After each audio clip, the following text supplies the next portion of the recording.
Cek 1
2. Good afternoon. Warm welcome for Mr. Mega Koputro, one of our keynote speaker in this seminar. Good afternoon, sir.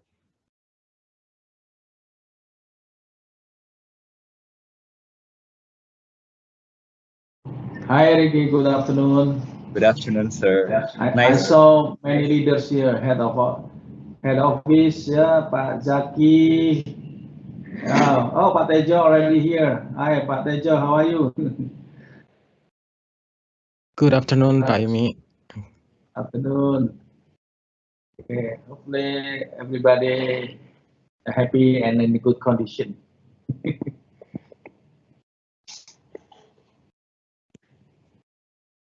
Yes. For the information, we're gonna start the webinar at 2 p.m. So it's still 4 to 5 minutes before we get started. And I inform to everybody who already joined in this group in this room, please share your video and then probably Also, you'll be able to use our virtual background that already been given in the link tree. It's also gonna be a pleasure for us. Bapak, mengedit ini nggak Bapak? Kalau mau kayak dasar.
Ya.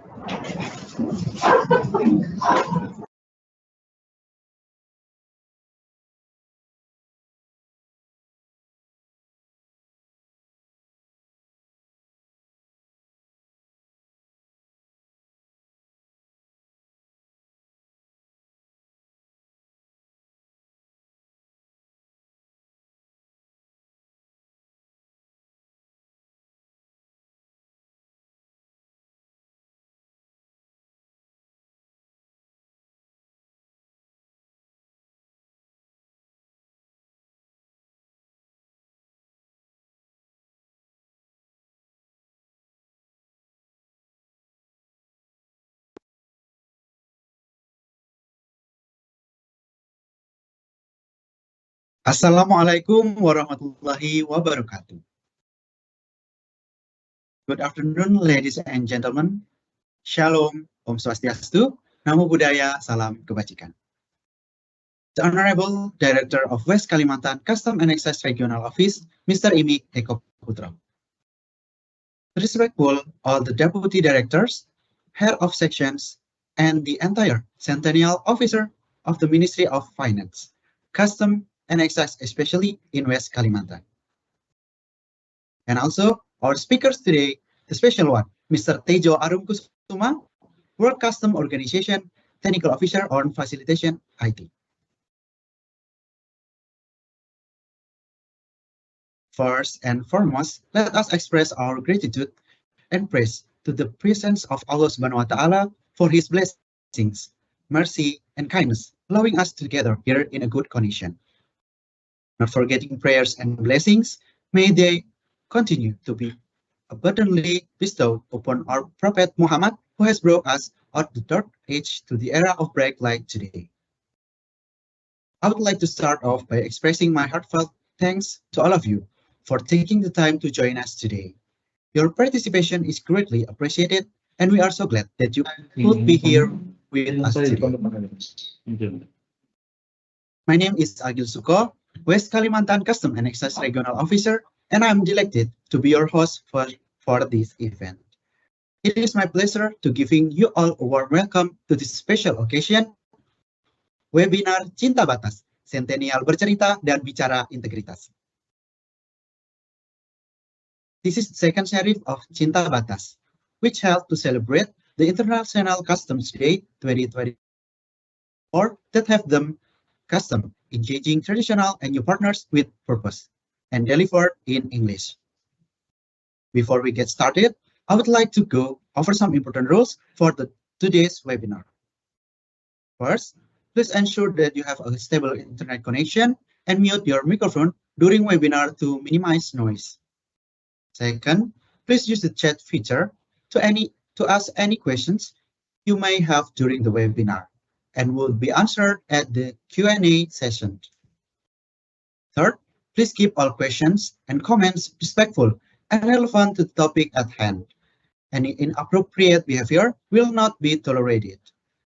Fourth, please note that today's webinar is being recorded for future reference and live at West Kalimantan Customs and Excise Regional Office YouTube channel. These are just a few guidelines to ensure that everyone has a positive and productive webinar experience. Let's begin this event with opening prayer. Please bow your heads and prayer begin.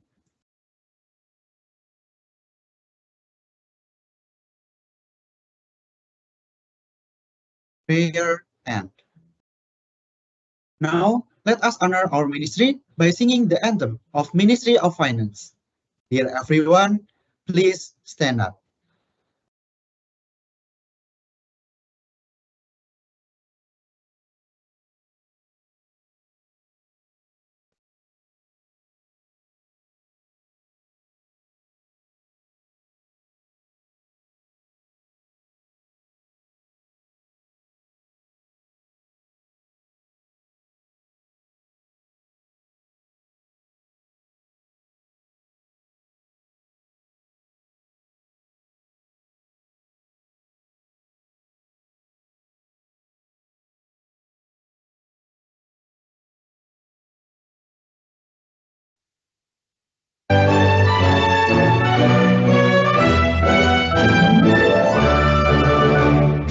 Kementerian Keuangan Republik Indonesia, pengelola keuangan negara, berdiri teguh bersatu padu demi kemakmuran negeriku.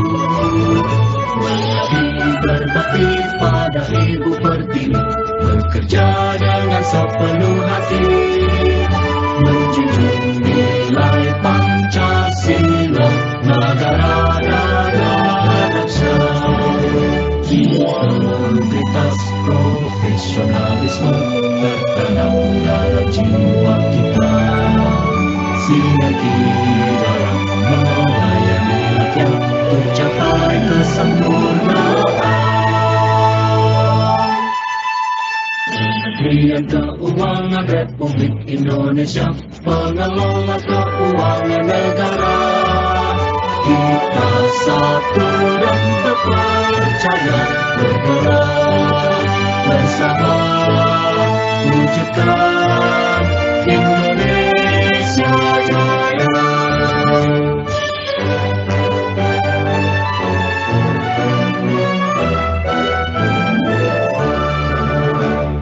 Kementerian Keuangan Republik Indonesia, pengelola keuangan negara, berdiri teguh bersatu padu demi kemakmuran negeriku. Berbakti pada Ibu Pertiwi, bekerja dengan sepenuh hati, menjunjung nilai Pancasila, negara bangsa. Integritas, asas profesionalisme tertanam dalam jiwa kita. Sinergi dalam melayani rakyat mencapai kesempurnaan. Kementerian Keuangan Republik Indonesia mengelola keuangan negara. Kita satu dan terpercaya bergerak bersama wujudkan Indonesia Jaya. Wujudkan Indonesia Jaya.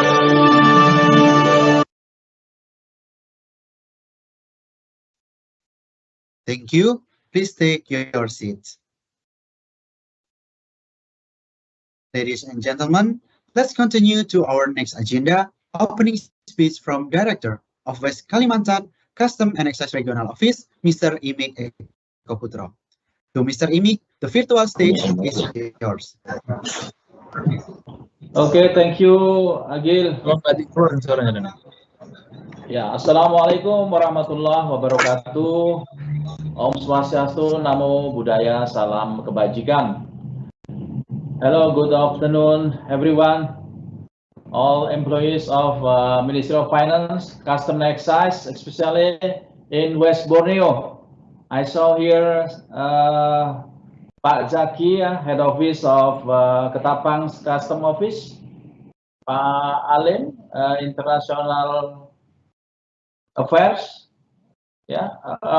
General Affairs in Regional Office, and I saw here some leaders, also many staffs, especially from Centennial. Today's speaker, we have the special one, Mr. Tejo Arum Kusuma. Is far away from Indonesia, but in the center of Customs Office, all Customs Office around the world will be focusing all policy and anything in Brussels, Belgium. Mr. Tejo Arum Kusuma, now his position as WCO Technical Officer on Facilitation IT. Nice to meet you, Pak Tejo. Long time no see. And my beloved entire Centennial Officer of the Ministry of Finance, Customs and Excise, especially in West Borneo. I hope some of Centennial also will join. I saw here some still busy in their work, but hopefully they will join with us. First and foremost, let us express my gratitude and praise to the presence of Allah SWT for His blessing, mercy, and kindness, allowing us together here in good condition. I also thank you to the committee, Pak Musafak, the head of internal compliance, with this idea. So this webinar we can have in this afternoon. In this opportunity, we will together participate in the Cinta Batas webinar. This is the second series, and today's theme is custom engaging traditional and new partners with purpose. This webinar is organized by West Borneo Regional Office of Customs and Excise in celebration of International Customs Day 2024. We celebrate International Customs Day every 26th of January. I believe you must be wondering why Cinta Batas. Cinta Batas means Centennial Bercerita dan Bicara Integritas. The acronym Cinta Batas was chosen because West Borneo Regional Office of Customs and Excise must provide services and control in the land border areas between Indonesia and Malaysia. Batas mean border, right? Yeah. And then cinta, it means love. By this word, we invite you to show your passion, your admiration, your spirit for our beloved organization, Custom and Excise. Moreover, we use the term centennial, hoping to create a large space for creativity for the future generations of Customs and Excise and also Ministry of Finance. This is the second series of the webinar. Previously, we had the first webinar at the end of 2023 with a different speaker. For this time, there will be a very special speaker from World Customs Organization headquarters in Brussels, Belgium, Pak Tejo Arum Kusuma. He's our custom family, original from Indonesia, but maybe this time he's far away in another part of the world. But I hope our spirit of Indonesia will still be the same. I served as financial attaché in Hong Kong from 2015 to 2019, and I've met so many custom officers from various countries. We need to realize that custom is an international organization. Everywhere you go, if you say, I'm a customs, it's like having the same language, even though we come from different countries. What do you think? What united us? One thing that united us is this WCO, which will be explained by Mr. or Pak Tejo. All right, everyone, please give your full attention to Pak Tejo's explanation. Pak Tejo will share some information about WCO, new updates about itself, WCO's roles in global level, and maybe how centennials must prepare themselves to face global issues, or maybe sharing about opportunities to work out at WCO. I believe Pak Tejo's explanation will give us a new point of view and insight for better custom and excise, also Ministry of Finance. I want to encourage all of you to make the most of this opportunity. Maybe ask questions, or maybe share your thought in the chat, and let's make this more than just regular webinar. We are a big organization, and the strength of our organization lies in the hand of each officer together. So if you have any question, don't be shy, don't be hesitate. Although this webinar is delivered in English, if you are not sure about your English speaking skill, you can write down your questions in comment or chatting section, and I thought Mr. Moderator or maybe Pak Tejo itself will try to answer your question. Finally, I would like to express my gratitude to all the event organizer members who have prepared this event very well. I hope this event is beneficial for Ministry of Finance, especially for West Borneo Regional Office of Customs and Excise. Thank you very much. Assalamualaikum warahmatullahi wabarakatuh. Thank you, Mr. Imik, for that enlightening and inspiring speech. Dear everyone, to keep alive the memory of these moments, let's take a photo together. The first pose, please make a bright smile on your face. Photo we'll take in 3, 2, 1. And the second pose, please make a fist like this as a sign of our spirit. Photo we'll take in 3, 2, 1. Okay, thank you so much. Dear everyone, before we proceed any further, please me introduce to my partner who will be lead the running of this webinar. Please welcome Mr. Ricky Herdianbata. Let's give a round of applause. Mr. Ricky, over to you. Thank you very much, Mr. Agil, for placing these stations to me. Well, does my voice sounds clear, Mr. Agil? Can you hear my voice clearly? I guess so. Okay, thank you. Assalamualaikum warahmatullahi wabarakatuh. Good afternoon, everybody. The Honorable and Respectable Director of West Kalimantan Regional Office, Mr. Imega Kuputro, and the Respectable All Custom and Excise Officer in West Kalimantan Regional Scope, and also from all over Indonesia, because I just heard that this webinar is open nationally for all Custom and Excise Officer. I'm so happy meeting everybody here today, and I feel so privileged and honored to get the remarkable opportunity in this today's webinar. I am Ricky Herdianbata, and I will be moderating the presentations and discussion sessions. Thank you so much for squeezing your time to join us today. Well, ladies and gentlemen, in these sessions, we are going to put it into two small sessions.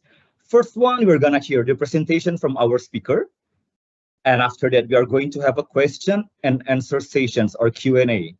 So if everybody have a questions, you can write it down in the chat first, or you can ask it directly to our speaker in the Q&A sessions. So without any further ado, let's get to the first sessions. But before that, let's reach our speaker first.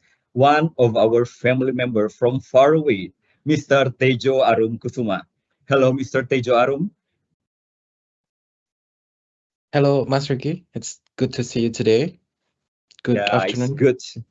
Good afternoon. How are you today, Mr. Tejo? I'm fine, and thank you so much. I hope that you are as well. Yeah, that's nice hearing that I'm fine as well. Well, Mr. Tejo, before I pass these sessions to you, I'm going to read your profile first to introduce you to everybody here today. If that sounds okay? Perfect. Thank you so much. Okay, so probably the operator can share screen for the introductions. I'm going to read it. Mr. Tejo Arum Kusuma joined the World Customer Organizations, or WCO, in January 2015 as a technical officer in the Compliance and Facilitations Directorate. He is responsible for trade facilitations, digitalizations, and data standardizations. Tejo Kusuma is the lead WCO officer to maintain, further develop, and promote the implementations of the WCO data model, and leading in coordinating and managing the WCO Data Model Projects Team, or DMPT. He is also one of the lead experts in Globally Network Customs, or GNC, an interconnectivity framework to enable customs to customs standardized data exchange. He is the WCO contact point for cooperations with maritime sector partners, including the WCO cooperations with the International Maritime Organizations, or IMO, and International Associations of Port and Harbors, or IAPH. Before joining the WCO, Tejo Kusuma worked for the Custom Administrations of Indonesia in the custom modernization area, including excise management and control, e-declarations, bandit zone logistic management, business process management, and a passenger facilitation and control as a system analyst. And there are lots of Mr. Tejo Arum achievement until present, ladies and gentlemen. Some of them are Release version 4.00 of the WCO data model, launched the WCO data model applications, concluded the WCO guidelines and cooperation between custom and port authorities, and last but not least, contributed to finalizing the maritime passenger data standardizations. Well, everybody, don't you think Mr. Tejo Arum is quite an expert in this expertise, right? And we feel very lucky to have you here today with us, sir. So, ladies and gentlemen, let me outlining the today's sessions. Mr. Tejo Arum going to deliver the presentations, some of them about overview about the WCO from profile to the missions of WCO, and then what Centennial needs to focus on and do in nowadays conditions. And also Mr. Tejo Arum gonna share a bit information about how to get or apply the job or a vacancy that open in WCO in the near future. Sounds very interesting, right? I presume that everybody are curious and eager to acquire further information already. So, without any further delay, I pass it to you, Mr. Tejo Arum. You have 25 minutes to deliver the presentations. The floor is yours. Thank you so much, Mas Ricky. So I would like to greet the senior leadership. First, Honorable Pak Imi, the Director of West Borneo Regional Office, as well as the Honorable of Senior Leadership in the Custom Office under the region. So I'm feel really honored to be here, and I would like to honor Mas Ricky and also Mas Agil, who have organized this event. I would also to greet all of the officers in regional office and also Custom Office in West Borneo. And of course, the most important and least but not least also Centennial as well. So it's really, again, it's really my honor to have the opportunity to join this very important activity. So I will, in my session today, I divide my session into 3 sessions. The first, I would like to share my journey with the WCO, right? My experience when I apply for the position, and also when I'm working in the WCO as well. So that is what I will share with you. And I plan to use Bahasa Indonesia for this first session. Hopefully that's all right for you. And then and the second part, I will introduce a little bit of the WCO. And then in the third part, I will touch a little bit about the theme of the year of the WCO, which is the theme of the International Customs Day. So the second and third part I will deliver in English because I will use the presentation that is also available in English. So hopefully that's all right. Okay, so before I start my session, I would like to start by doing a pantun. Ya. Naik delman, pergi ke Belgia. Jangan lupa mencicip coklat pralinnya.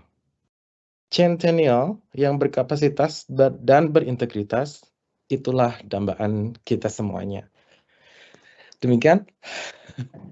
Oke, saya saat ini mau mengawali sesi ini dalam bahasa dengan membagikan pengalaman saya, perjalanan saya bekerja di WCO, mulai dari proses pendaftaran, seleksi, kemudian mulai bekerja dan pengalaman di WCO, kemudian proses perpanjangan kontrak dan sebagainya.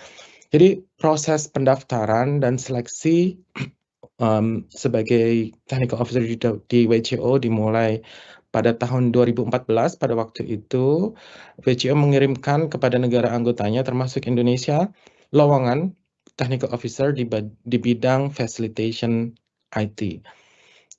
Kemudian setelah mendapatkan informasi tersebut, saya mulai membuat lamaran. Lamarannya dikirim dan diseleksi di Bea Cukai oleh pada waktu itu adalah Hubin atau Hubungan Internasional. Disinilah bagaimana saya berinteraksi dengan Pak Imik, dan Pak Imik cukup berjasa dalam proses pendaftaran tersebut karena beliau bersama tim beliau adalah yang menyeleksi pendaftaran yang diterima dari lingkungan dari Bea Cukai. Dan di sini saya menyadari bahwa Pak Imi itu adalah seorang pimpinan yang bisa melihat potensi. Dan kemudian yang kedua, yang pertama lihat potensi, kemudian memberi kesempatan, dan ketiga memberi bimbingan. Jadi saya rasa itu adalah karakter pimpinan yang cukup unik ya, dan disitulah beliau memberikan melihat lamaran yang sudah saya persiapkan dan kemudian memberi kesempatan, walaupun pada saat itu posisi saya masih sebagai pelaksana gitu ya, jadi belum terlalu tinggi jabatannya di Bea Cukai. Jadi saya dalam kesempatan ini Pak Imi, saya ingin kembali mengucapkan terima kasih kepada Pak Imi dan tim yang sudah memberikan kesempatan, dan bersyukur bahwa kesempatan itu bisa dimanfaatkan dengan sebaik-baiknya. proses pendaftaran adalah yang pertama adalah seleksi aplikasi, formulir aplikasi. Yang kedua adalah interview, wawancara oleh tim seleksi dari WCO, dan yang terakhir adalah shortlisting. Shortlisting ini adalah beberapa kandidat, 3 kandidat kalau tidak salah, diseleksi langsung oleh Sekretari Jenderal WCO, dan akhirnya bersyukur saya diterima sebagai technical officer. Kontrak sebagai technical officer adalah 5 tahun, yang dimulai dari tahun 2015 bulan Januari sampai akhir tahun 2019. Jadi ini adalah pengalaman yang sangat unik ya, sebagai seorang pegawai Bea Cukai yang mendapatkan kesempatan untuk bekerja di institusi internasional. Ada banyak sekali pengalaman unik yang bisa saya bagikan. Tapi yang paling penting adalah yang juga Pak Imi sudah singgung bahwa di WCO pegawai Bea Cukai itu seperti sebuah keluarga. Jadi WCO menganggap dirinya sebagai International Customs House ya. Jadi International Customs House, WCO ingin bahwa semua pegawai Bea Cukai yang mengunjungi WCO merasa berada di rumah, dan demikian juga yang saya rasakan dan dirasakan oleh delegasi-delegasi negara anggota WCO saat mengunjungi WCO. Demikian juga saat jadi saya juga berkesempatan untuk mengunjungi negara-negara WCO untuk berbagai tujuan, misalnya untuk workshop, capacity building, technical assistance, sebetul ke negara-negara anggota, di mana sampai saat ini kurang lebih ada hampir 50 negara anggota WCO yang saya pernah kunjungi, kebanyakan negara-negara berkembang dari berbagai kawasan di dunia, dari Afrika, banyak Middle East, Timur Tengah, Amerika Selatan, Asia, dan sebagainya. Itu kesempatan yang sangat unik. Dan waktu kita mengunjungi mereka menganggap kita sebagai keluarga, seperti yang disampaikan oleh Pak Emi, bahwa karena satu profesi, karena kesamaan profesi, jadi kita dianggap sebagai keluarga. Dan nanti akan saya sampaikan salah satu moto WCO adalah Border Divide, Custom Connect. Jadi itulah filosofi kekeluargaan dari WCO untuk pegawai-pegawai Bea Cukai itu sendiri. Kemudian saya mendapatkan kesempatan perpanjangan kontrak saya yang pada awalnya adalah 5 tahun, mendapatkan perpanjangan kedua dari tahun 2019, berarti dari 20, 21, 22, selama 3 tahun. Itu adalah perpanjangan pertama, dan kemudian juga mendapatkan kesempatan perpanjangan kedua yang berarti untuk 2000, 2003, dan 2004. Ini adalah tahun terakhir saya bekerja di WCO, dan saya menantikan untuk kembali bekerja bersama lagi dengan Bapak Ibu dan juga dengan teman-teman untuk berkontribusi kepada institusi yang kita cintai ini di tahun depan. Untuk perpanjangan yang ketiga ini cukup kompetitif karena berbarengan dengan berakhirnya masa tugas saya untuk periode kedua. Ini ada 2 orang lainnya yang juga akan mengakhiri masa tugasnya, dan WCO hanya memberi kesempatan 1 posisi untuk diperpanjang, dan saya bersyukur karena masih mendapatkan kesempatan perpanjangan. Rekan saya yang kebetulan waktu itu dari Vietnam dan dari Cina tidak mendapatkan kesempatan untuk memperpanjang posisi ini. Jadi saya akan mengakhiri masa tugas 10 tahun saya di WCO tahun ini, dan saya benar-benar menantikan untuk kembali bekerja sama dengan Bapak Ibu lagi akhir tahun depan. Nah, di sesi kedua ini saya akan memperkenalkan WCO. Saya juga akan memperkenalkan posisi-posisi di WCO. Jadi kalau misalnya ada Bapak Ibu atau rekan-rekan Centennial yang berminat untuk melanglang buana, untuk berpetualang, memperkaya pengetahuan dan pengalaman di lingkungan internasional dengan berbagai keberagaman kebudayaan, latar belakang pendidikan, saya akan dengan sangat memberikan tips, trik, informasi bagaimana untuk mencapai hal tersebut. Walaupun pada dasarnya kita sendiri sudah terbiasa dengan keberagaman ya Bapak Ibu. Waktu saya di IKC juga saya sering mendapatkan tugas dinas ke berbagai kantor bea cukai, jadi memang sama kita juga memiliki keberagaman. Kita memiliki keberagaman kebudayaan, makanan, kuliner, dan segala macam. Memang bedanya adalah levelnya bukan hanya di level Nusantara tetapi juga internasional. Demikian pengalaman saya. Untuk yang sesi yang kedua ini saya akan men-sharing layar saya. Share my screen.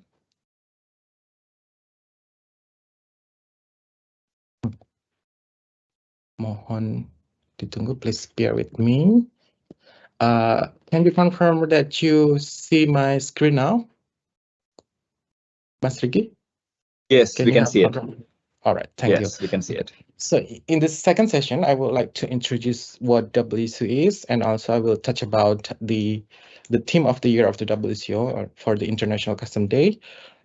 Okay, so what is the WCO vision?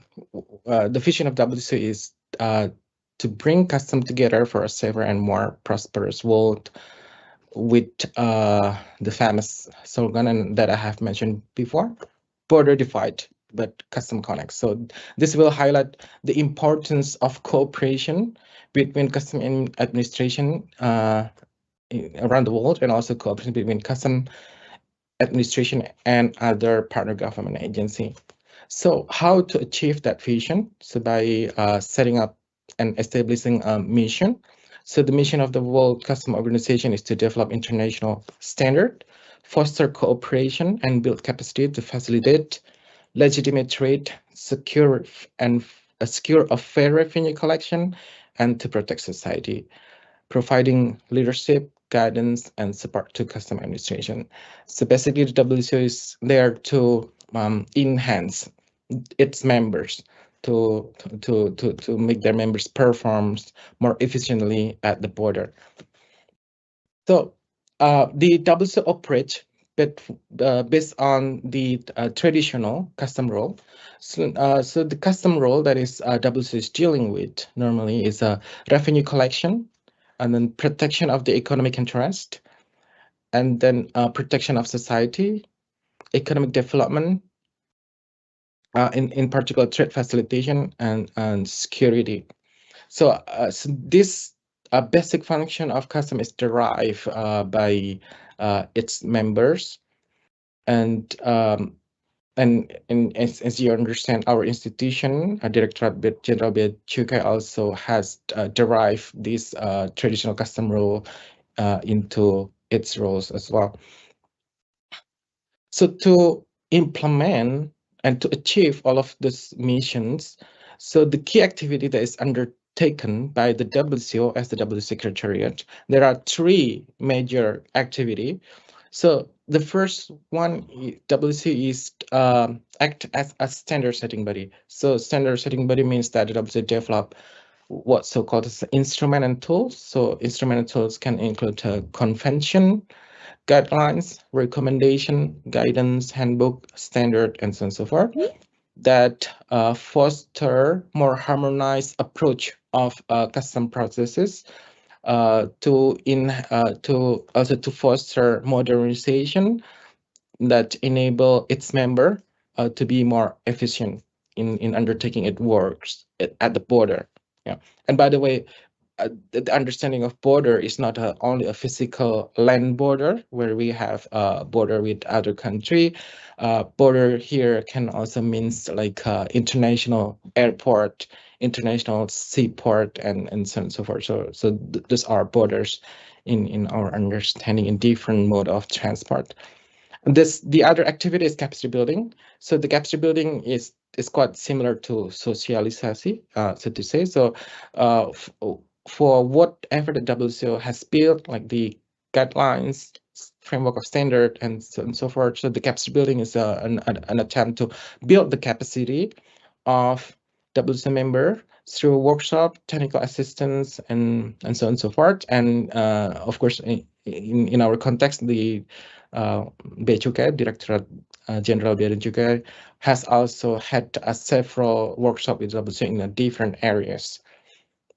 The other activity that's being undertaken is the internal cooperation with other organizations. As I mentioned, for example, for me, myself, the cooperation that I'm responsible to is cooperation with the International Maritime Organization, also with ICAO, International Civil Association, Civil Aviation Organization, the IATA, International Air Transport Association, and so on and so forth. So, and I will emphasize later in a slide the why we need to establish cooperation with all of this international organization. To function well, so the WCO structure is composed of two main parts, which is the WCO governing bodies. So the highest working bodies of the WCO is the WCO Council. So the WCO Council is a platform or a meeting where our Director General, Pak Askolani, is normally attending every year in June normally. So Pak Asko in June normally will participate in this meeting. And there are other governing bodies like the Finance Committee, Policy Commission, and Audit Committee. So Indonesia currently is the member of the Audit Committee, which will meet next month. So in addition to this governing body, there are a lot of technical working bodies that deal with a specific technical issue, such as about HS, harmonized system, valuation, origin, custom procedures, enforcement, and so on and so forth. So there are quite a lot of working bodies in the WCO, and I don't need to mention one by one, but it's described a lot of activity that is being undertaken by the WCO in a year. And also there are quite a lot already, the instrument and tools that has been developed by the WCO. I wonder if you are familiar with any of these instrument and tools. So it will be interesting to see which WCO tools that you are familiar with, whether you are familiar with the SAFE framework of standard, maybe you're familiar with advanced passenger information, passenger name record, or at least the HS, the harmonized system. Maybe that's something that you are at least familiar with the WCO instrument and tools. So so there are and then there's the W secretary. The W secretaries are composed. The secretary is responsible to run the organization. So we recently welcome a new Secretary General. So it will be interesting to know whether you any of you know who are the former Secretary General of the WCO. So it will be interesting question to ask Ms. Rizky perhaps this session. But the current Secretary General is the Mr. Ian Saunders. He's from the United States. And the Deputy Secretary General is Ricardo Trevino Chapa from Mexico. The Director of Capacity Building is Tel Kang, and the Director of Compliance Facility is Mr. Pranab Kumar Das. So Mr. Das is my director, so I'm working under his direction. And there is one director that's currently vacant, Director of Tariff and Trade Affairs. Okay, so under the director, there will be a deputy directors, which is my direct manager, my direct boss. And then under deputy director, there will be technical officer, which is myself, and technical attaché, and other function. So this is the structure of the secretariat in general. So I would like to highlight this a little bit because there's some information that may be relevant for you if you are interested to do the adventure that I was talking about, to try to work in the WCO. So these are the posts that you can you can target. Yeah.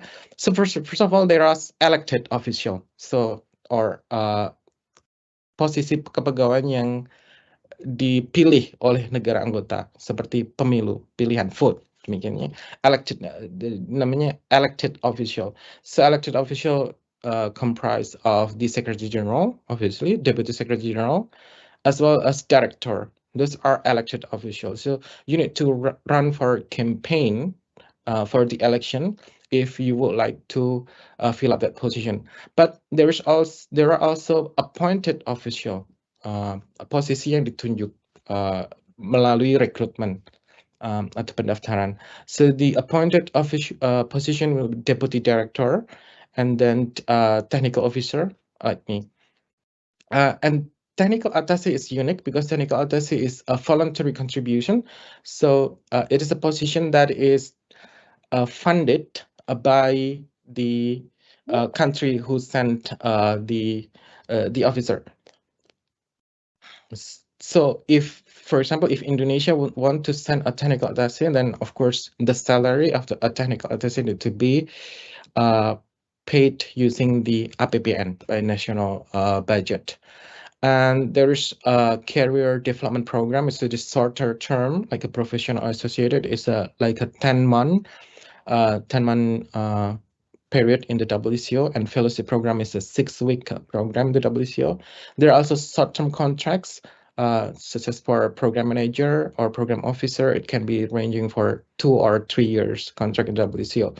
So some of these positions are very competitive. For example, the deputy director, currently there are only 1, 2, 3, 4 deputy director in the whole organization. So the position is very competitive, and the contract of a deputy director is a 5-year, and the WCO will wait until one deputy director to finish their term for a new recruitment. So it is very competitive. It's not impossible, but it is extremely competitive. For the technical officers, it's also quite competitive. In WCO, there are around 40 to 50 technical officers. And each technical officer has at least 5 years contract. So a new recruitment of technical officer will wait until any technical officer position vacant.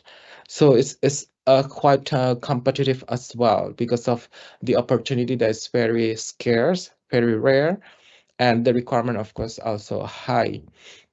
So the tips and the tricks, this is my suggestion here. If you want to try to target this kind of position, my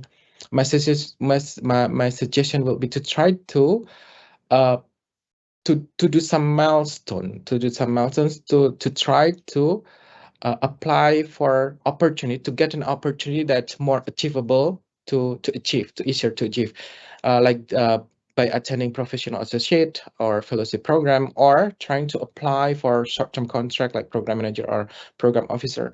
Because once you are in the WCO, working in the WCO, then you will be able to get quite a lot of opportunity to get yourself exposed, develop your experience, and also your knowledge. So whenever there is a statutory position like technical officer or deputy director available, it will increase your opportunity, increase your chance of the being successful with your application.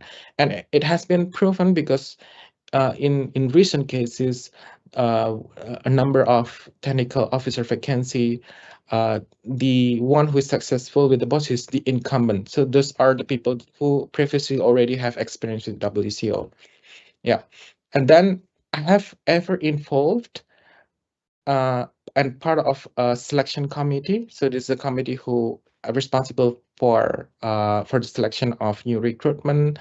So I will be very happy if there's any of you are interested to apply for any position. So the application form is the entry point. So it's like the first step of the recruitment. I'll be very happy to be able to help you to build your application form, because that is the key point for this application if you wish to. So for the short-term contract that I have mentioned before, the WCO normally announce this job opportunity in the website. It's vacancies. I can share the link with participants, Mas Ricky, later. So as an example here, we have a project assistance vacancy expire 19 January. Unfortunately, it's very short notice. But of course, you can, if you're interested, of course you are able to monitor this web page of the WCO. And again, I would like to reiterate, I'm very happy to be able to assist you if you are interested to this to apply for this position. So now I move to the last part of my presentation, which is the International Customs Day. So the background of the term, the theme of the year is based on the reality at the border that custom is facing. So we understand that custom is at the forefront at the border. So we are like the main agency at the border who has the role. So every export and import and transit or transshipment, I think custom is responsible for that. But custom is not the only institution at the border. There are quite a lot other stakeholders at the border, government agency, as well as private sector. So the spirit of the theme of the year is really to strengthen the engagement between custom and all stakeholder, be it other government agency as well as the private sector, to enhance its function at the border. Why this engagement is important?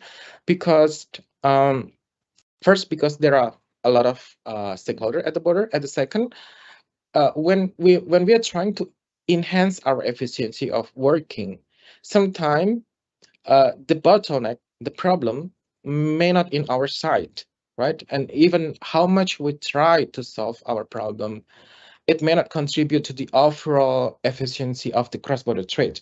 So, and then we need to start to cooperate with other government agencies to understand their process, and then also to work with them to identify what are the bottlenecks, what can be improved. So that is the importance of the of having cooperation between custom and other government agency. So that's behind the custom engaging traditional and new partners with purpose. So traditional partners means the partners that we normally engage with, like for example, we normally work together with SPS, sanitary phytosanitary agency, or Karantina, for example. So that is our close partner normally as a custom.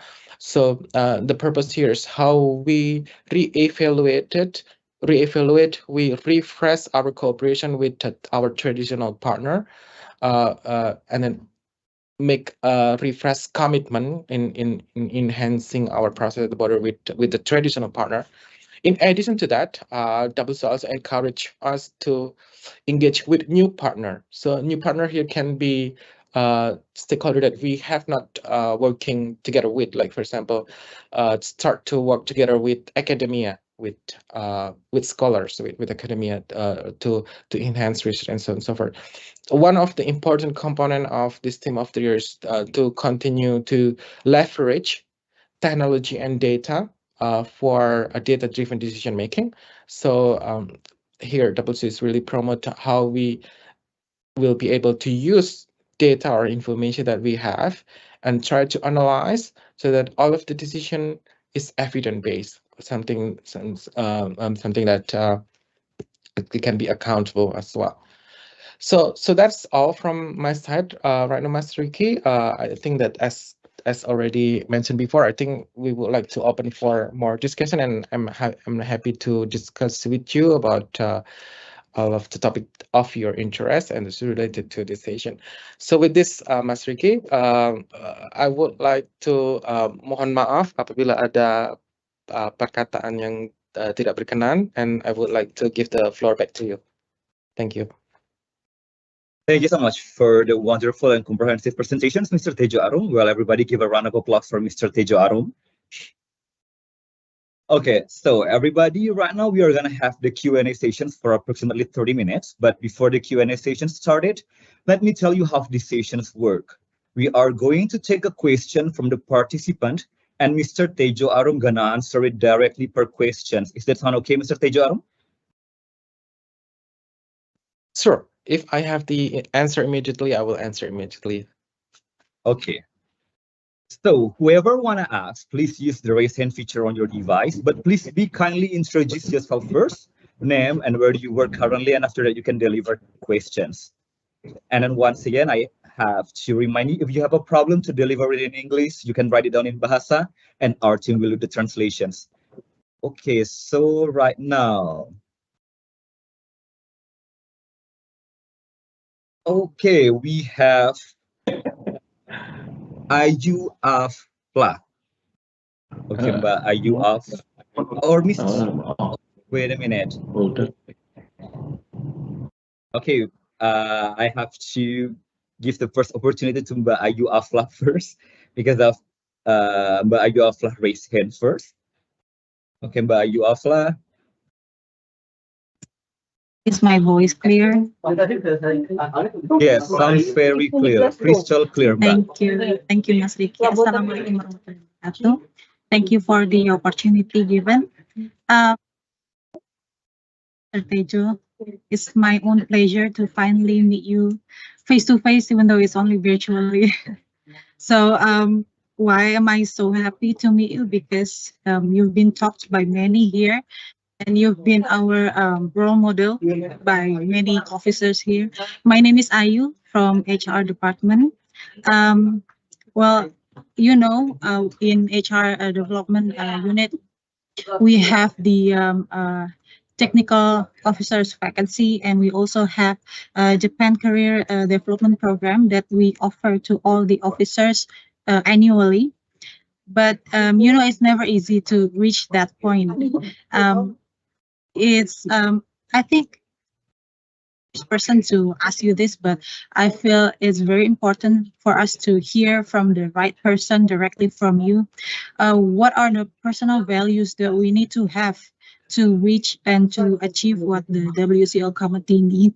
And then aside from that, what are the skills that we need to build here before going to WCO? That's my first question.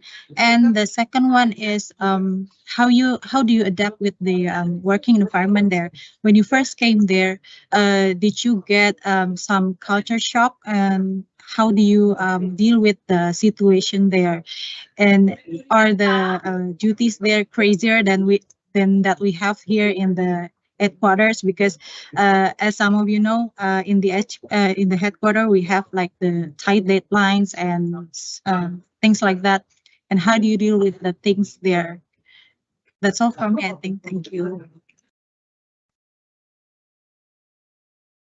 Okay, thank you, Mbak Ayu. But let me conclude it. First question is about what are personal value that we need and skills that we need so that to able to apply to the WCO or what WCO need. Is that correct, Mbak Ayu? And then the second one is, how do Mr. Tejo adapt with the environment or working environment there, and how is it compared to the HQ routine that Mr. Tejo also ever experienced, of course? Is that correct? Okay, so Mr. Tejo, you can answer the question. Thank you, Mas Rizky and Mbak Ayu. Thank you so much for the very important questions. So for specific for career development program, there are two elements that's important here. The first one is, of course, the qualification of the individual, and I will discuss about it later. And the second one, we need to understand that career development program is funded by a donor, which is Japan, right? Or Korea or Japan, I guess. So there are some a little bit of diplomatic and political dimension of that on, because the donor will have a say on which officer from which administration will be accepted with the program. So for the first item, for the qualification, of course, the individual need to build their own qualification, but WCO is a custom institution, right? So if you are performing well, you're always being creative and trying to build your capacity as a custom officer in Bea Cukai. I think it's in line with your objective to be able to join any WCO program like a career development program. What is also important is, and this is related to your application. Your application is important. I think you need to be able to find a hot issue, so to say. What are, because in the career development program, you need to do some research, right?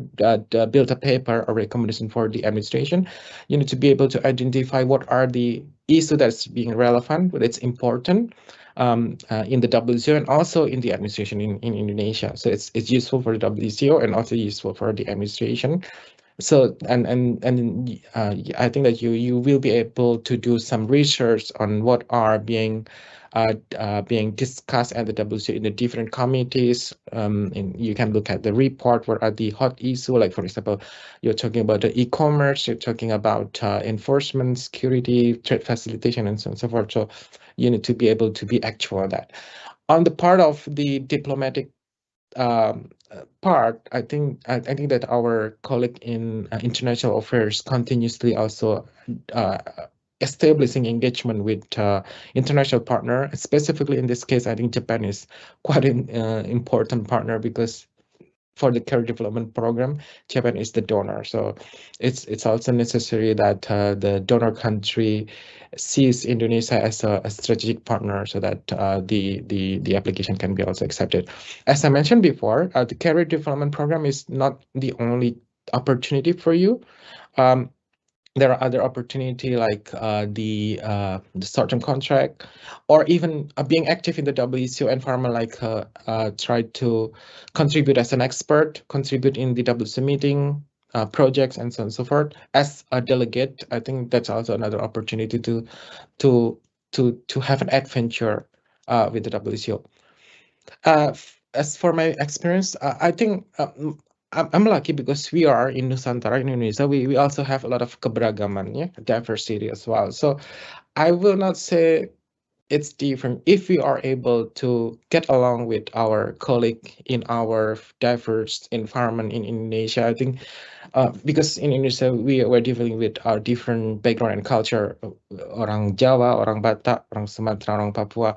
We are so rich of a culture, so I think it's really it's a good basis for us to be able to perform well in the international environment. But of course, I admit that it's also another challenge. But the key is for me myself is persistence. Yeah, persistence, because persistence means we need to allow ourselves to be up and down. When we are down, we need to wake up again, and then we're ready for a challenge. So the challenge was there. I need time to adjust and be able to settle within the organization. But I think if I can say one thing that's important is persistence. Thank you. Hopefully that's helpful.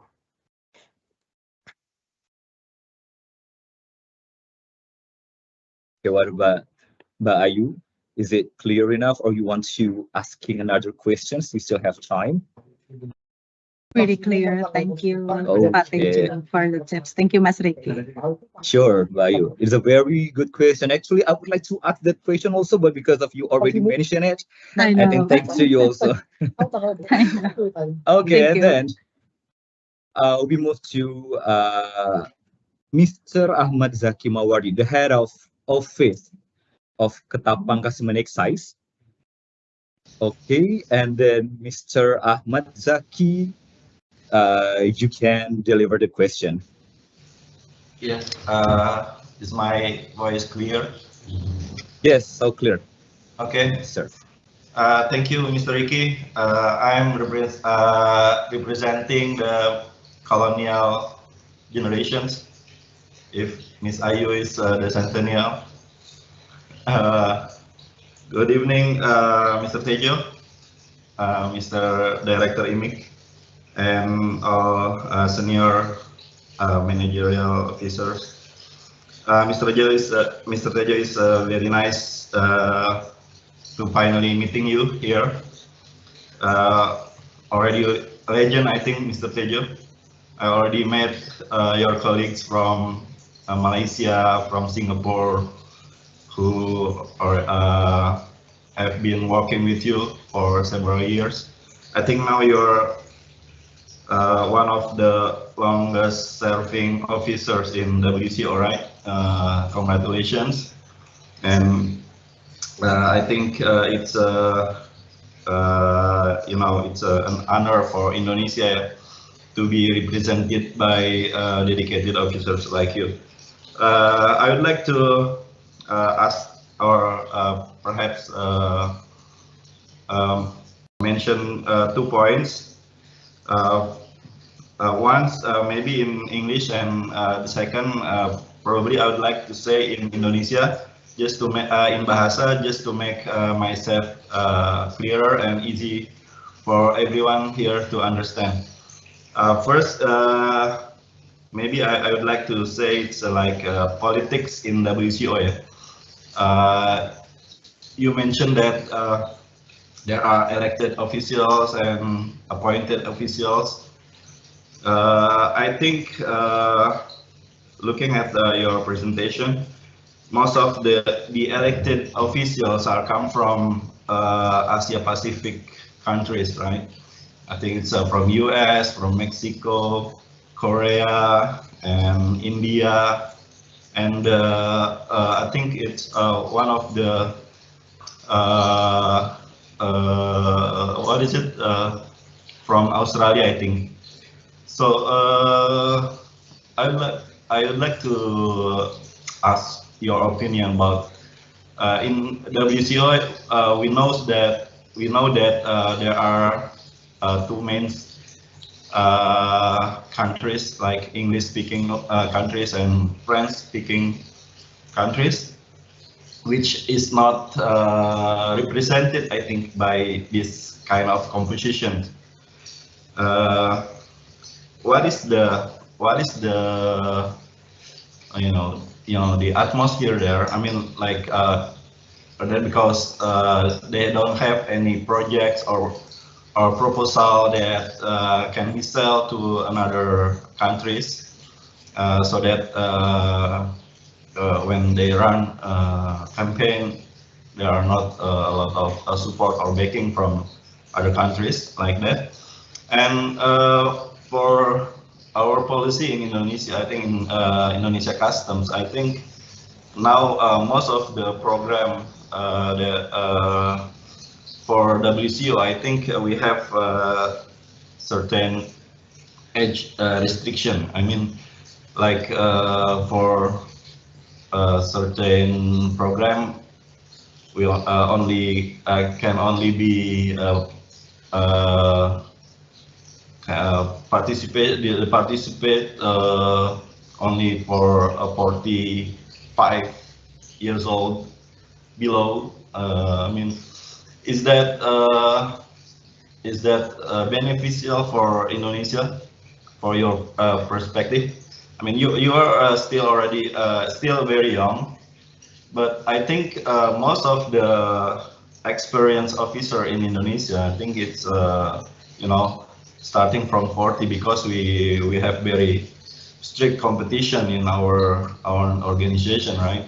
So it's I think if we can contribute to WCO, I think we can say that this age restriction is not helping us, yeah, like that. This issue is actually starting to get viral in social media, because only in Indonesia certain jobs is or certain even for scholarship, I think we have age restriction. The second issue, I will say in bahasa ya,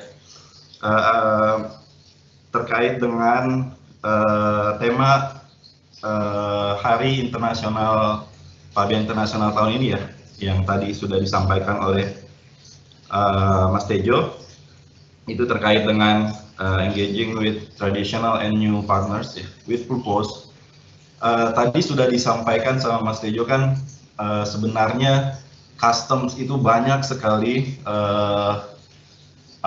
partnernya ya, banyak sekali partnernya dan area yang ditangani oleh customs. Oleh sebab itu makanya kita bisa bilang kalau bea cukai itu sebenarnya sangat strategis ya posisinya. Tetapi di bea cukai sendiri, di bea cukai Indonesia DJBC, saya melihat kecenderungan kita untuk terlalu berfokus pada area trade and commerce mungkin ya, area trade and commerce. Mas Tejo kan juga selain dengan, jadi ada beberapa organisasi internasional kan, kalau saya sebutin dalam bahasa Indonesia aja ya, biar yang lainnya juga tahu. ICAO, IATA, itu kan sebenarnya nggak terlalu berkaitan dengan trade sebenarnya. Sebenarnya itu cuma supporting aja kan untuk tourism, untuk istilah ya, kegiatan-kegiatan yang lain yang misalnya cultural, seperti ya social cultural seperti itu. Nah, bea cukai Indonesia sepertinya sangat terpaku ya, mungkin terlalu terfokus pada masalah trade ini gitu. Nah, kami di bea cukai Ketapang pada saat ini terkait dengan tema Hari Pabean Internasional ini juga sebenarnya mulai membangun kemitraan dengan partner-partner lain yang sebenarnya itu merupakan partner strategis yang menurut kami berkaitan dengan isu yang sangat kekinian ya, misalnya terkait dengan perubahan iklim gitu. Kebetulan di daerah Kalimantan, sebagaimana Mas Tejo tahu kan, kita selain sudah banyak dieksplor sumber dayanya ya, baik dari pertambangan maupun perkebunan, tapi kita juga masih diandalkan sebagai paru-paru dunia ya, yang menjadi andalan untuk terkait dengan karbon seperti itu. Nah, kita melihat bahwa para operator ya, kami menyebutnya jadi environment operators misalnya, sama kayak AEO ya, authorized environment operators gitu, yang koordinasikan oleh misalnya BKSDA ya. Itu sebenarnya merupakan kerjasama yang masih potensial gitu untuk digarap ya ke depan. Apalagi di dalam undang-undang kepabeanan kita juga sudah dijelaskan gitu ya, terutama terkait dengan konservasi itu juga sudah disebut gitu dalam undang-undang kita. Jadi saya ingin mengajak ke semua sebenarnya yang menghadiri acara pada kali ini. Jadi kita jangan membatasi diri ya pada peran kita di satu di bidang saja gitu. Jadi mungkin ketika kita bisa membuka seluas-luasnya wawasan seperti yang tadi disampaikan oleh Mas Tejo, kesempatan untuk bisa berkarir atau bisa berpartisipasi dalam kegiatan-kegiatan WCO yang lebih original ya, dari ide-ide kita yang ada di tempat kita masing-masing itu bisa lebih terbuka ya. Bagaimana pendapat Mas Tejo terhadap hal itu? Mungkin itu ya, dua hal yang ingin saya sampaikan. Terima kasih atas kesempatannya. Thank you for the opportunity. MC. Okay, thank you, Mr. Zaki. Mr. Tejo, the question is clear enough. You can answer it right now for the first question and then second one. Yeah, it's a really substantial question, but I will try and hopefully can be briefly. So first about the elected official, and if we compare with the appointed official, I think the major difference is that when we are doing applying for appointed official position, it is an individual effort. When we are applying for elected official, it's a country effort. It's not only individual effort, and it's not only customs institution effort. It's the Ministry of Foreign Affairs need to get involved, and then when you look at the Ministry of Foreign Affairs, then you are looking at the diplomatic landscape of the multilateral engagement between one country to other as well. So it's not as that simple to analyze what's going on in the election process, because it's really there are a lot of international politics involved, which is driven by Minister of Foreign Affairs, and certainly the embassy in Brussels here need also to be involved. They need to in the campaign as well. So it's not only individual but also the embassies, the whole country approach. And that's what happened during the election. For example, the Korea, when they are applying for these director position, they try to sell what was their contribution to WTO. So Korea is one of the biggest donor in terms of capacity building activity. So I think those are some political commodity that being sold for that kind of election. So about the regional representation, I cannot say much, because it's really driven by that the diplomatic arrangement that's being done. But what I can say that it's quite interesting because of the change in the leadership. As you understand that the previous Secretary General was a Japanese, Mr. Mikuria, and he was in WTO for a very long time. Almost more than 10 years, almost 20 years, I suppose, in different positions. So I think that he has a lot of influence. The country also has influence. Japan is also one of the big donors. So I think if you say that there are some pattern where there are quite a lot of elected officials from Asia Pacific, I think that there's some that kind of influence. But it's just my observation. Don't quote me for that one. The second one on the you mentioned about the climate issue, I suppose. So I think it's also on point, because the WTO also have a green custom program, and I don't know if you're aware, because we also have a Asia Pacific green custom program. Of course, we were not able to cover everything, but in terms of the green cover, the focus was about the transboundary movement of plastic waste or other waste as well. So climate issue is very relevant lately because of the sustainability issues.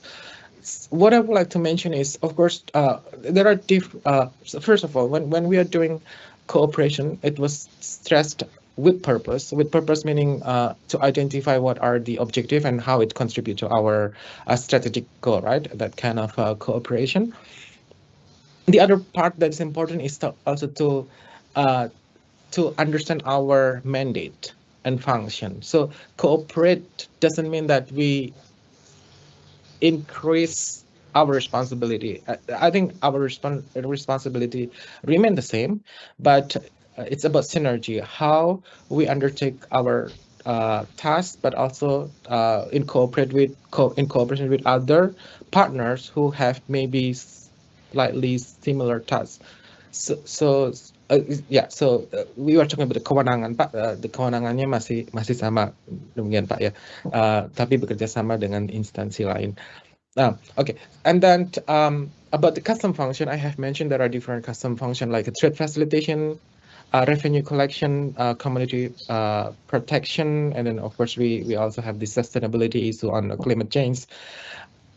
Every country in the WTO members has different focus. There are countries who very focus on security, like US is one of the countries that's focused a lot on security, anti-terrorism, and so forth. Some other country, like developing country, some least developed country, they very focused on revenue collection, optimizing revenue. So custom indeed, and it is a strategic decision on which aspect of custom is being more focused on. So I suppose Indonesian custom may have some priority in one aspect over the other. So maybe that's the fact, but it's maybe a strategic decision by our leadership, by the Director General. But then again, the Director General make decision based on input from the officer. Like, so it's a bottom up process, and then the result will be top and bottom. So I would like to appreciate you, Pak Ahmad Zaki, for having a focus in the climate issue. It is a relevant issues. I think what we need to do, you need to do is also to promote this issue in our leadership so that it's have a sufficient attention, importance, in addition to the other focus that has been focused on trade, on revenue, and so on and so forth. Hopefully that's helpful, Pak Ahmad Zaki. Okay. Actually, How about one question about the Okay. age restriction, Mr. Tejo, in our administration for Oh, participating in So- WCO program. Okay. So from the WCO point of view, I think there is no restriction in terms of, for example, as a technical officer, there's young technical officers. So my colleague in facilitation is 30 years old right now. It's like the same year, the same age when I joined the WCO as well, in 2015. We have one of senior leader, which is head of administration personnel, is also very young. I think it's younger than me. But also we have a very senior officer as well. That some expert in the HS, the TTA, the trade and trade affair. They are quite senior and experienced as well. I don't think there's a particular restriction. There are some area where management sees young officer is more beneficial, like the area that's related to technology, data analysis, and so forth. They tend to looking for a young expert, but some area that's require mature expertise, as I mentioned, like HS, origin, and so on and so forth. They tend to have a more experienced officer. So that's from the WCO point of view, but unfortunately I cannot speak on the policy in Indonesian side. So I believe that there is some reason and consideration on that policy, but of course I think that's interesting to be discussed. Hopefully that's all right, Pak Zaki. Yeah. Thank you, Mas Tejo. Okay. Thank you very much, Mr. Ahmad Zaki. Okay, we continue to the next question, please. Mention your name and then make it brief, make it short, and then make it straight to the point. Okay, Mr. Rifki Halim. Are you there, Mr. Rifki Halim? Yes. Okay, Hello. Mr. Rifki Halim.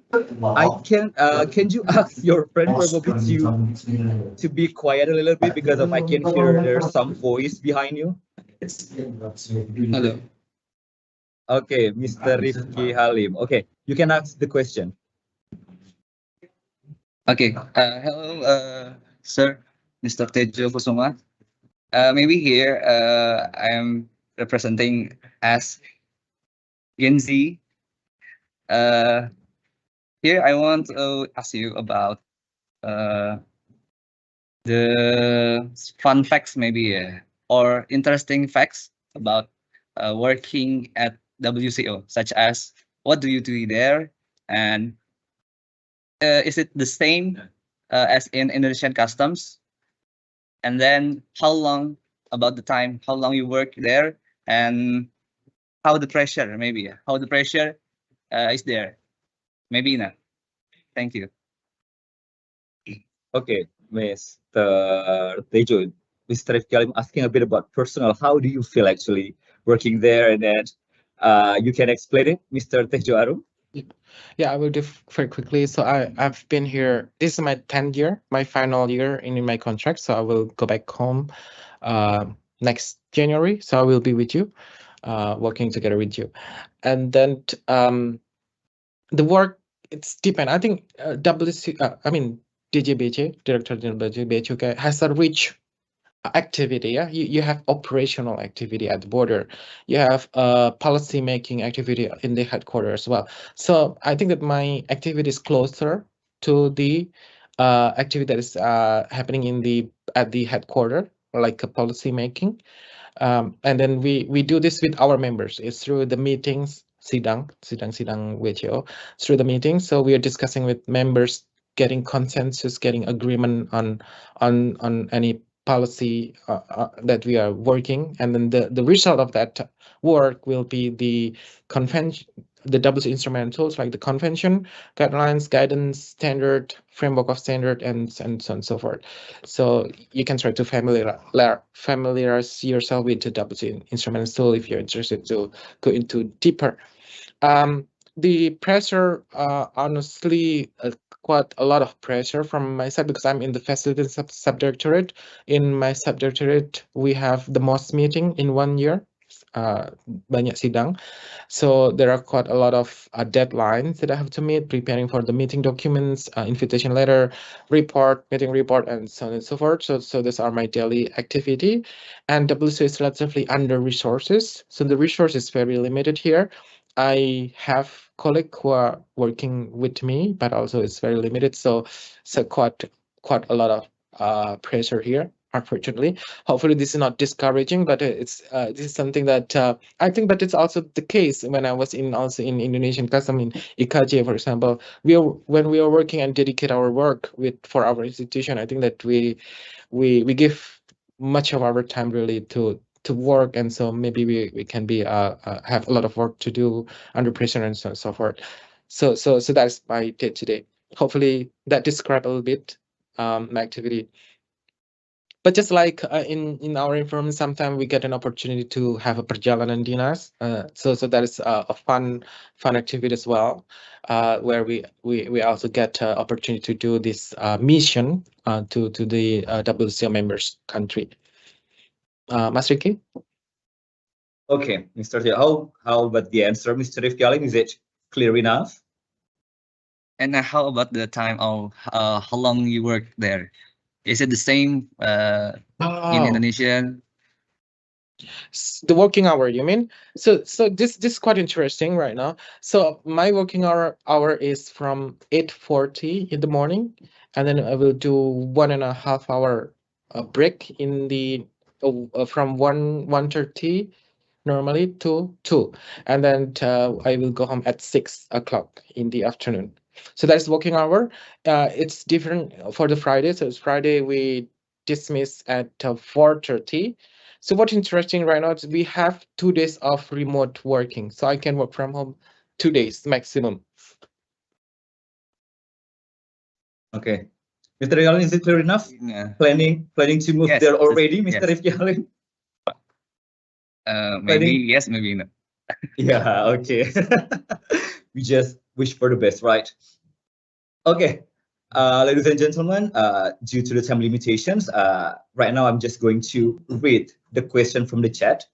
And then the first question is from Mr. Benny from East Java Regional Office.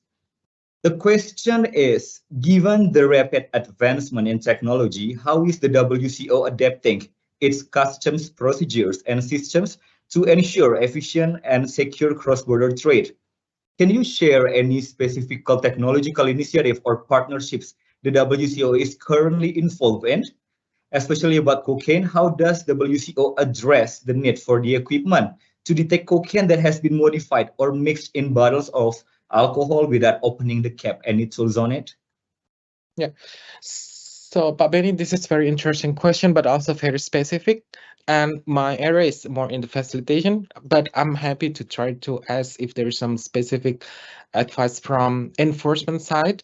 But normally, the pattern when we work in WCO, we try to address issue from different point of view, right? So, for example, from the technological point of view, what we are trying to develop with, for example, with Bakuda initiative, we try to utilize machine learning, AI, that kind of thing, to be able to detect of illicit trade or smuggle, this kind of case, like using the scan technology.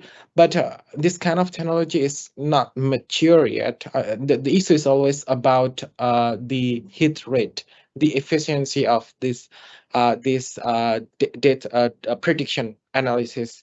So yeah, and that's require a lot of data training to make this kind of a tool become more efficient. So yeah, so I'm not sure if there's a ready-to-use tool to specifically address that.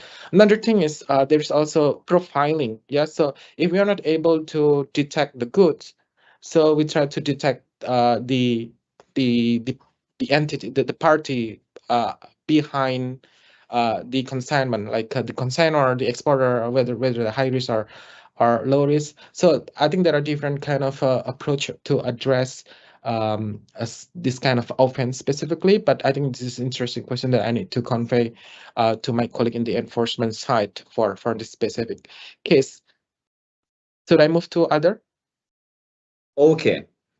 Next question, Mr. Tejo. It's from compliance sections from Pontianak's office, asking about, in promoting international trade, how does the WCO foster collaborations among member countries to achieve harmonized custom practices? Oh, that question is not in the chat, Mas. Yes, it's Ricky? from YouTube channel, Mas.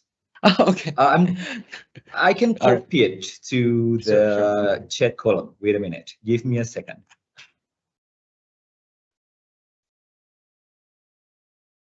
Here we are. Okay.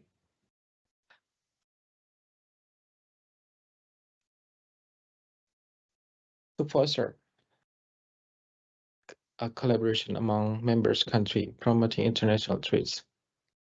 Yeah, so yes, it's a really philosophical question. I think that I have to really think to answer that. But basically, this is what the WCO is doing, and in promoting international trade and fostering collaboration.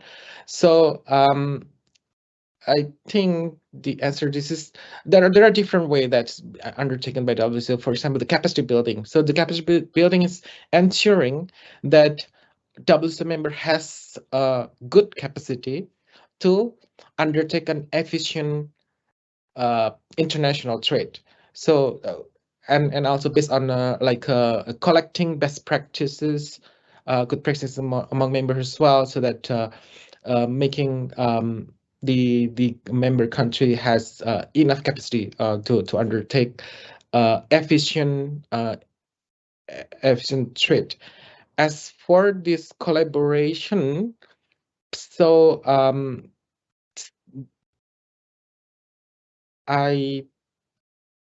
because the whole purpose of the WCO is collaborations, but we also have tools for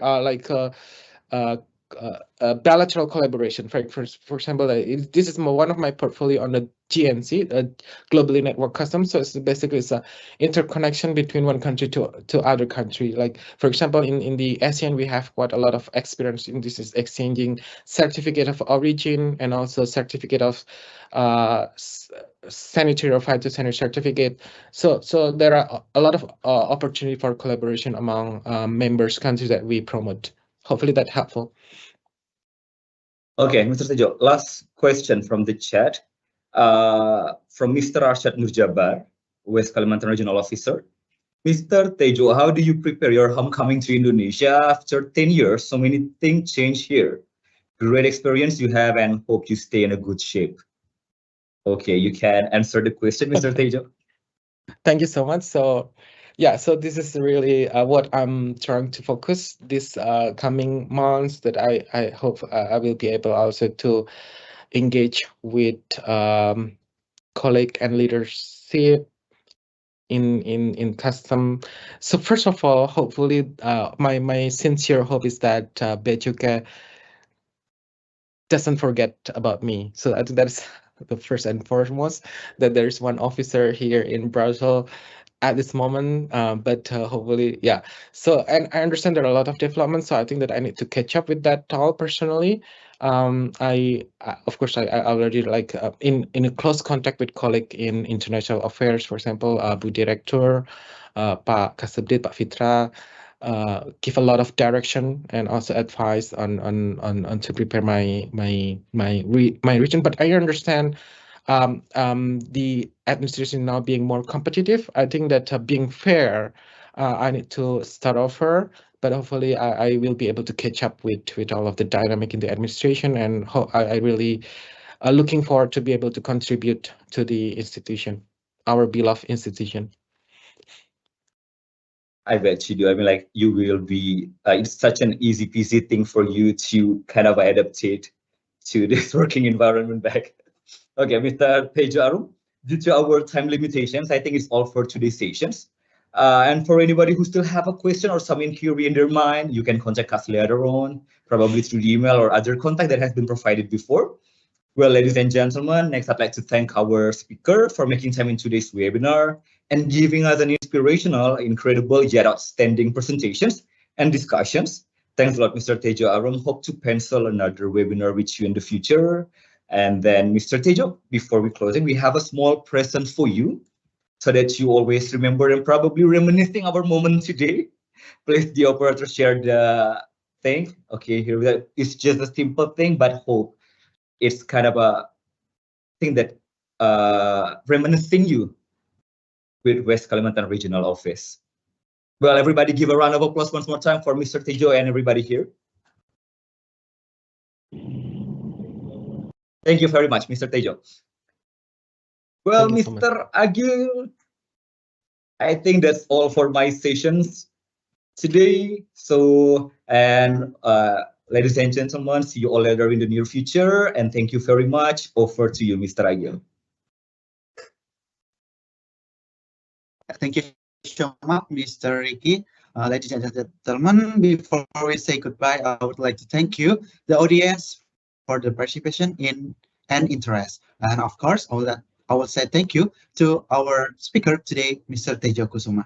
I hope you all have enjoyed and benefited from the presentation and discussion of our incredible speaker. I believe that the information presented here will be beneficial to all who attend. And I hope that this webinar will inspire you to take action towards your goals. As we come to the end of our webinar, from the deepest of my heart, I do apologize for my mistakes in presenting this event. As a closing, I would like to leave you with a quote by Albert Einstein. The important thing is not to stop questioning. Curiosity has its own reason for existing. I wish you all the best in your future endeavors and hope to see you again in our next webinar. Thank you and have a great day. Wassalamualaikum warahmatullahi wabarakatuh.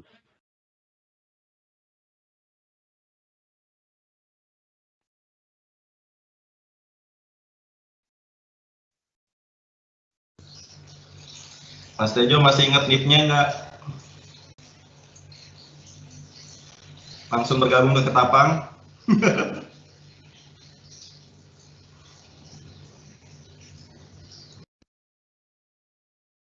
Makasih ya, Cinta Batas, izin live. Ya, Pak.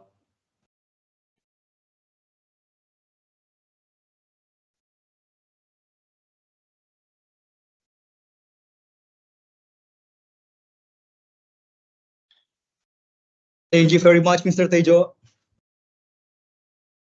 Thank you so much, Mas Rizky, Pak Imi, Mas Agil, teman-teman dan rekan Bapak Ibu dan rekan-rekan semuanya. Selamat beraktivitas. Ya, Mas, selamat beraktivitas.